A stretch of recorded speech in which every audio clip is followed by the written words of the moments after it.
Allez, retour pour commencer sur ces derniers développements qui ne passent pas inaperçus au Proche-Orient. Le cabinet de sécurité israélien a effectivement approuvé hier une série de règles devant permettre de renforcer le contrôle sur la Cisjordanie occupée. D'après le texte, il s'agit, je cite, de modifier fondamentalement la réalité juridique et civile de la Cisjordanie. Claire Duhamel, bonjour. Vous êtes notre correspondante en Israël et il se trouve que vous vous trouvez précisément à Hébron, en Cisjordanie. Commencez peut-être par nous expliquer ce dernier développement. Est-ce qu'il prévoit exactement ? Bonjour Elisabeth. Eh bien, ce qu'on a pu lire dans le communiqué du cabinet de sécurité israélien, c'est que les Israéliens veulent renforcer, je cite, le contrôle de la Cisjordanie occupée avec une série de règles qui concernent en particulier la zone A. Alors la Cisjordanie, depuis les accords d'Oslo, est divisée en 3 zones. La zone A, la zone B et la zone C. Nous sommes ici à Hébron en zone A, autrement dit une zone contrôlée par l'autorité palestinienne et où officiellement les autorités israéliennes n'ont aucun pouvoir. Mais ce que prévoit ce texte, eh bien, c'est de changer cela progressivement et de renforcer les capacités de contrôle israélien sur cette zone A. Il y a par exemple une règle qui date d'avant la période de 1967, lorsque la Cisjordanie était administrée par la Jordanie, une règle qui interdisait aux Juifs d'acheter des terres en zone A. Cette règle doit être abolie, c'est ce qu'on lit dans le communiqué du cabinet de sécurité israélien. Et puis, il est aussi question du contrôle de lieux saints et c'est tout particulièrement important ici à Hébron parce que Hébron est le lieu où il y a le caveau des patriarches et la mosquée Ibrahim, lieu saint pour les 3 religions monothéistes, les Israéliens qui pourraient s'arroger plus de contrôle sur ces lieux saints présents en zone A.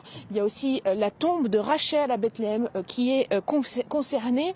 Alors cette décision, elle a été faite de façon conjointe avec le ministère des Finances, qui est le ministère de Bezalel Smotrich, qui est celui qui administre les territoires occupés.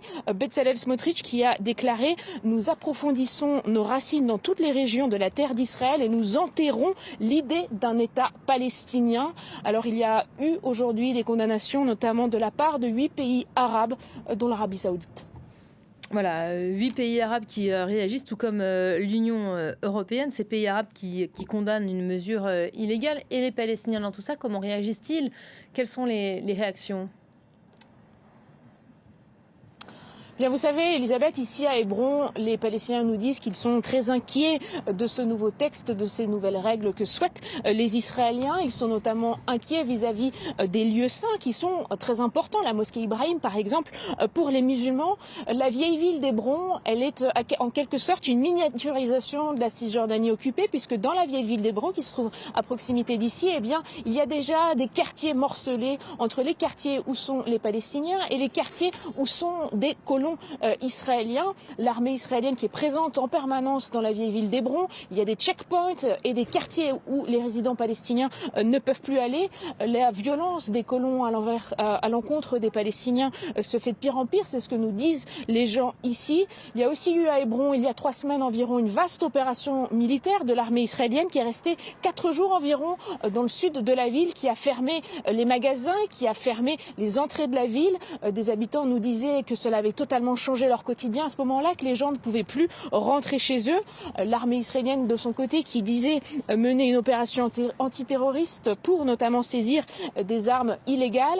Et puis enfin, dernier élément, les Palestiniens de Cisjordanie nous disent qu'ils ressentent que la situation économique de leur pays devient de plus en plus précaire, qu'il y a de moins en moins de travail en Cisjordanie occupée, qu'il leur est désormais impossible d'aller travailler en Israël comme c'était le cas avant le 7 octobre, à l'époque où il y avait des permis de travail. Les gens nous parlent donc d'un quotidien morose, sans horizon politique, sans espoir pour les prochaines années. Et évidemment, dans ce contexte, ces nouvelles annonces israéliennes sur le contrôle de la Cisjordanie occupée sont très mal reçues ici en Cisjordanie. Et les chiffres de l'ONU qui attestent une explosion de la violence dans les territoires occupés. 700 déplacements de Palestiniens finalement contraints et forcés dans ce contexte. Merci beaucoup Claire